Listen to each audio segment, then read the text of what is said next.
Hello friends, welcome to my channel more education junction. मैं हूं Anjushree Mishra. Friends, हमने आप लोगों के लिए जो ईवीएस सब्जेक्ट स्टार्ट किया है, जो फर्स्ट टॉपिक है उसका पहला वीडियो हमने आप लोगों को अपलोड कर दिया है। ये हमारा सेकंड वीडियो है फर्स्ट टॉपिक का। तो हम इसमें आप लोगों को परिवार का वर्गीकरण पढ़ाएंगे, क्योंकि परिवार का जो वर्गीकरण है फ्रेंड्स बहुत इम्पॉर्टेंट टॉपिक है। जो परिवार चैप्टर ही बहुत इम्पॉर्टेंट है, क्योंकि इससे क्वेश्चन हर एग्ज़ाम में देखने को मिलते हैं।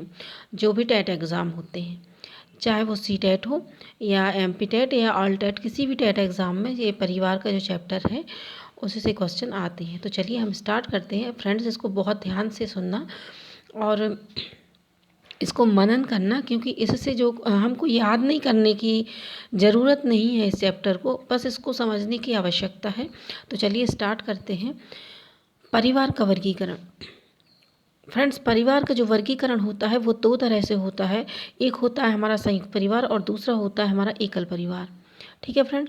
तो जो संयुक्त परिवार होता है फ्रेंड्स, उसमें हमारा जिसमें पति पत्नी होते हैं और उनके अविवाहित और विवाहित बच्चे होते, मतलब दोनों तरह के बच्चे होते, अविवाहित और विवाहित।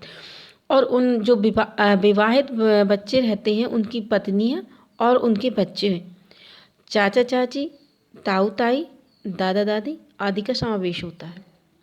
ठीक है फ्रेंड्स।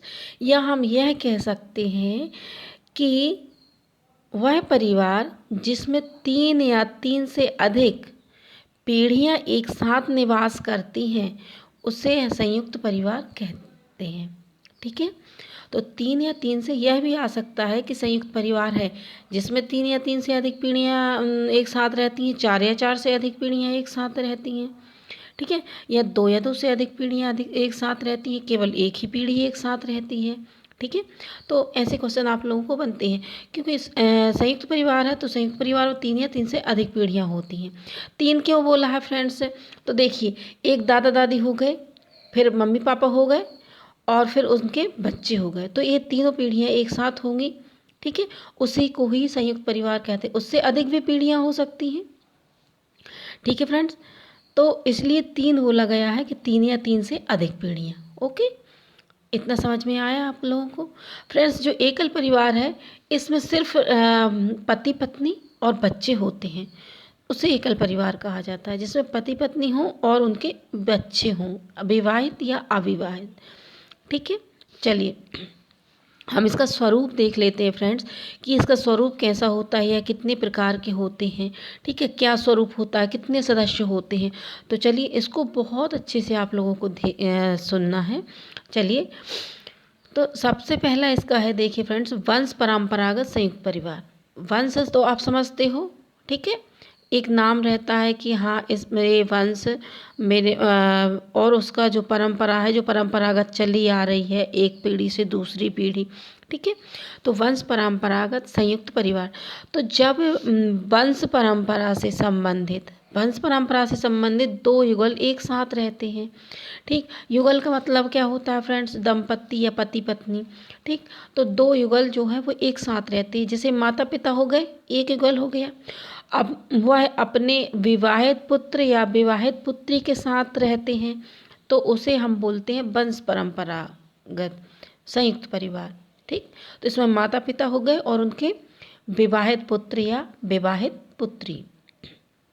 इतना आपको समझ में आ गया वंश परंपरागत संयुक्त परिवार। चलिए नेक्स्ट देखते हैं हम, साखी संयुक्त परिवार। फ्रेंड्स देखिए, शाखा से आप लोगों को समझ में आ गया ना, कि कोई ऐसी एक ही पेड़ की 2 टहनियाँ। ठीक है, यह बहुत सारी टहनियाँ, ये समझ आ गई। साखी शाखा हम उसी को बोलते हैं, पेड़ की टहनियाँ, पेड़ के। ठीक। तो देखिए, साखी संयुक्त परिवार क्या कहलाता है फ्रेंड? जब 2 सहोदर मतलब जिनकी माँ एक हो, एक माँ से जन्मे 2 संतान है, उसको हम सहोदर बोलते हैं। ठीक। तो जब 2 सहोदर, 2 या अधिक युगल एक साथ रहते हैं, 2 सहोदर मतलब संबंधित 2 या 2 से अधिक युगल जो एक साथ रहते हैं। युगल मतलब हमने आपको बताया दंपति, पति पत्नी। ठीक। तो जैसे 2 विवाहित सगे भाई का अपनी पत्नी व बच्चों के साथ रहना। देखिए फ्रेंड्स, इसमें सिर्फ दो विवाहित सगे भाई हैं, या दो से अधिक भी हो सकते हैं फ्रेंड्स।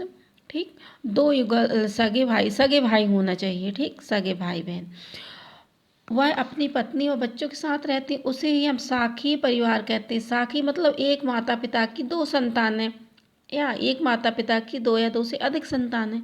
ठीक, वह आ जाता है, साखी में आ जाता है। चलिए अब देखिए इसके आगे, देखिए इसके आगे आप लोगों को समझना है। दोनों समझ में आ गए आपको, वंश परंपरागत, इन दोनों को ही समझना है हमको, वंश परंपरागत और साखी परिवार।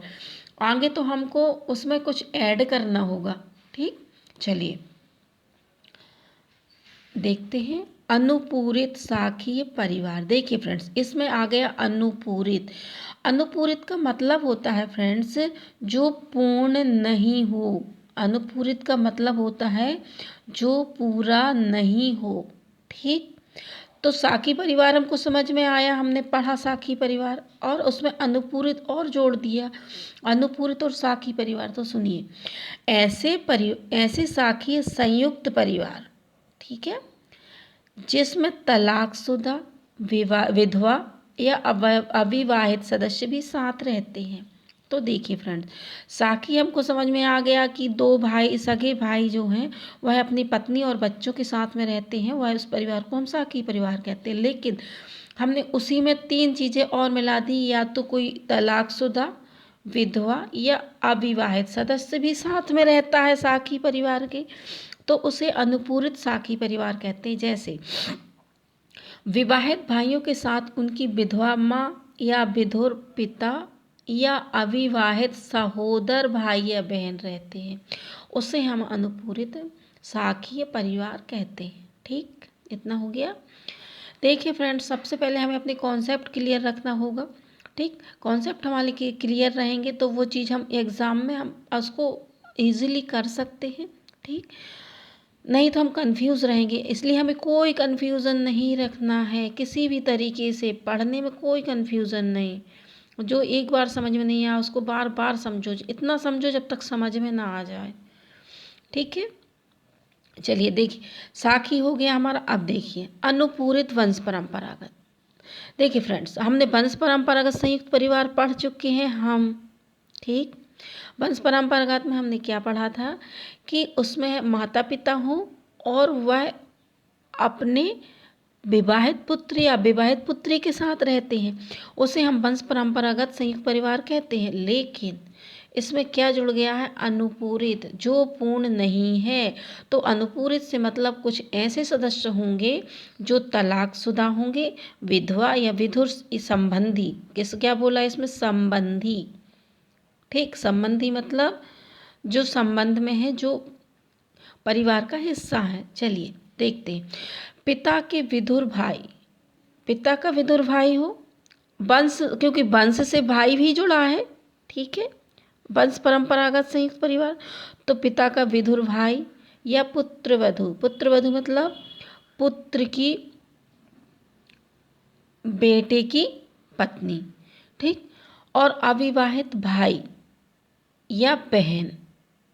ठीक, अविवाहित भाई या बहन हो, वह कहलाता है हमारा अनुपूरित वंश परंपरागत संयुक्त परिवार। तो देखिए फ्रेंड्स, इसको आप लोगों को बहुत अच्छे से समझना है। सिर्फ हमको सिर्फ दो चीज़ें समझनी थी, वंश परंपरागत संयुक्त परिवार और साखीय संयुक्त परिवार। ठीक, और इसके बाद हमने अनुपूरित लगाया, तो अनुपूरित में क्या आ जाएगा, तलाकशुदा, विधवा या विधुर या संबंधी लोग आ जाएंगे। ठीक है, वंश परंपरागत में। तो चलिए हम नेक्स्ट देखते हैं।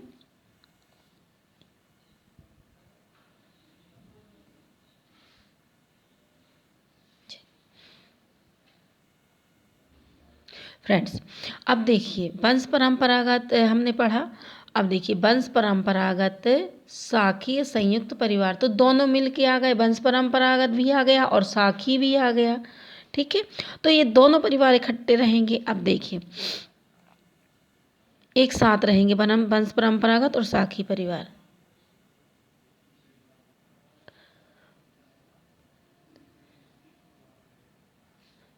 देखिए फ्रेंड्स, वंश परंपरागत भी हमें पता है और साखी भी हमको पता है। अब देखते हैं इसमें क्या बोलते हैं। वंश परंपरागत साखी परिवार, इसको बहुत अच्छे से सुनना। वे परिवार जिसमें रहने वाले 3 या अधिक युगल परंपरागत, देखिए 3 या अधिक युगल होना चाहिए।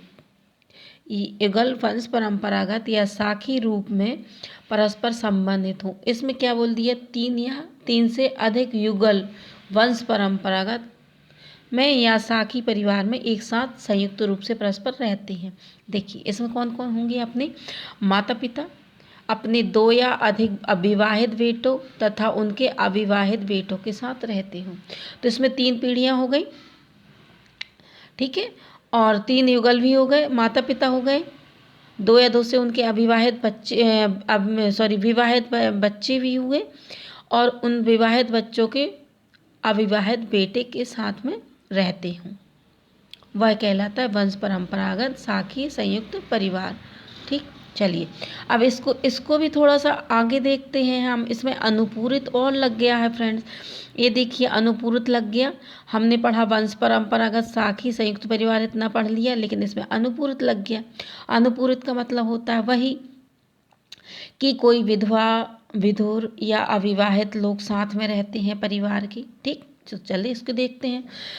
जब किसी वंश परंपरागत साखी संयुक्त परिवार में ऐसे तलाकशुदा, विधुर, विधवा या अविवाहित लोग रहते हैं जिनका मूल परिवार से कोई संबंध नहीं होता है, वह कहलाते हैं अनुपूरित वंश परंपरागत साखी संयुक्त परिवार। तो देखिए वंश परंपरा में तो आते हैं वो लोग। ठीक, चलिए जैसे परिवार में पिता के विधुर भाई अथवा बहन या अविवाहित भतीजे, वह साथ में रहते हैं। देखो साखी परिवार में पिता के विधुर भाई भी आ गए। ठीक है, मतलब पिता की यह क्या है, शाखा है, विधुर भाई या विधवा बहन या अविवाहित भतीजे साथ में रहते हैं। तो यह हो गए, ये लोग अपूर्ण हैं। ठीक, अपूर्ण है, इसलिए इनको क्या बोला, अनुपूरित। ठीक है फ्रेंड्स, इतना आप लोगों को समझ में आ गया होगा। फ्रेंड्स, मैं आप लोगों को समझाने की पूरी कोशिश करती हूँ कि आप लोगों को समझ में आ जाए, बिल्कुल आसान तरीके से जो हमको समझ में आए, क्योंकि हमको एग्ज़ाम में शब्दों पे ध्यान नहीं देना है। हमको एग्ज़ाम में क्या करना है, हमको जो समझ में आया है, जो जब हम पढ़ेंगे, जो हमको समझ में आया है, उससे हमें आंसर निकालना है। ठीक है फ्रेंड्स, तो चलिए नेक्स्ट पे देखते हैं हम। देखिए फ्रेंड्स,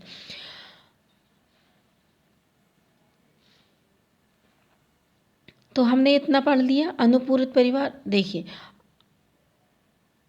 अब हम इसके गुण दोष पढ़ेंगे फ्रेंड्स। देखिए किसी भी परिवार के हों फ्रेंड्स, या विश्व में कोई भी ऐसी चीज़, ऐसी वस्तु, ऐसे कुछ भी हो, तो उसके गुण भी होते हैं फ्रेंड्स और उसके अवगुण भी होते हैं, तो दोनों ही होते हैं। तो कुछ नुकसान भी होते हैं उसके, कुछ लाभ भी होते हैं किसी भी चीज़ के।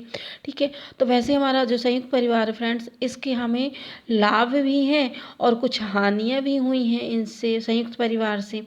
तो चलिए हम इसमें देख लेते हैं। देखिए फ्रेंड्स, कार्य विभाजन की व्यवस्था।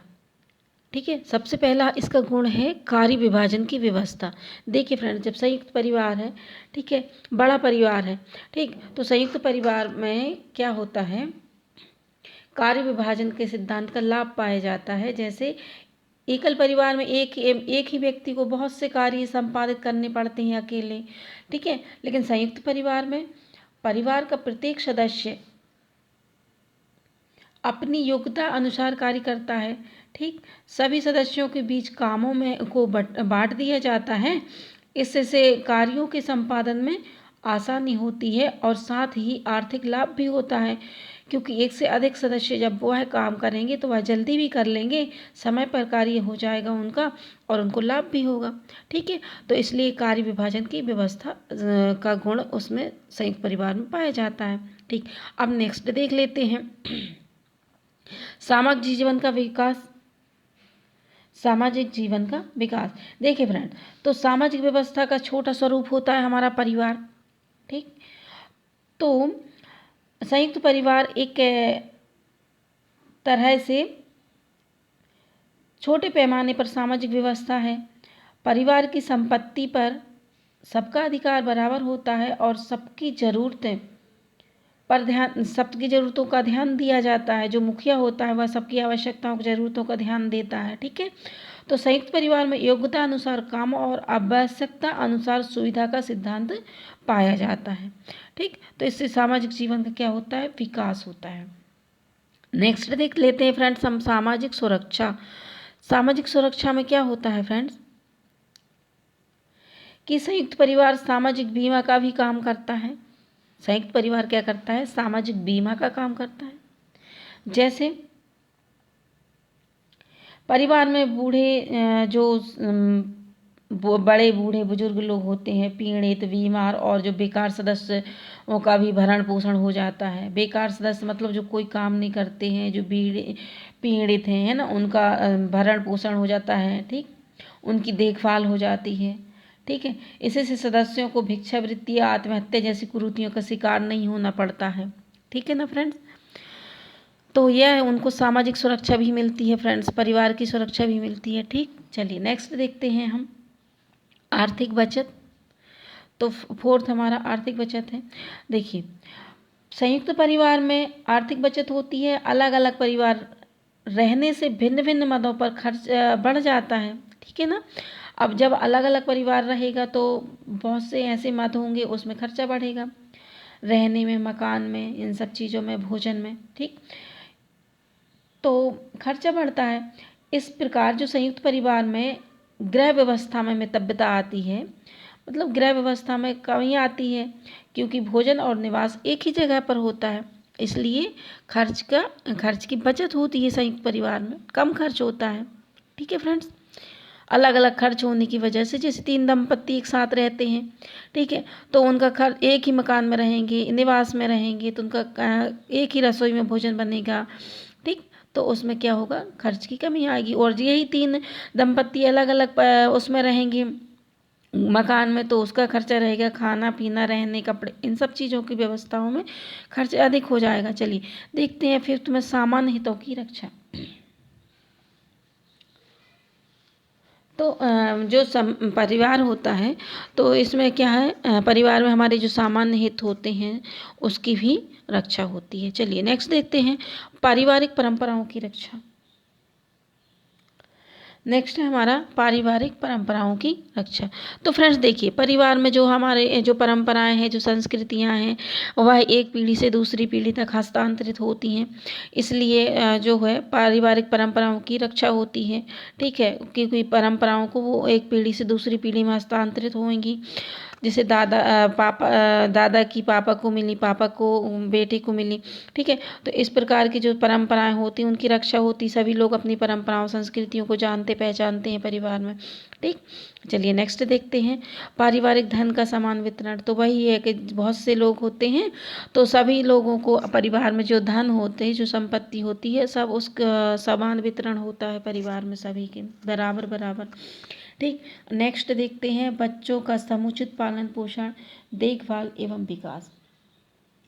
फ्रेंड्स, आप लोगों ने देखा होगा जो संयुक्त परिवार होते हैं, ठीक है, तो बच्चों का उसमें क्या होता है, पालन पोषण समान रूप से, जो भी समुचित रूप से कि जितने भी सदस्य होते हैं सभी बच्चों को देखभाल करते हैं, है ना, और पालन पोषण करते हैं, और इससे उनका क्या होता है, उचित विकास होता है बालकों का।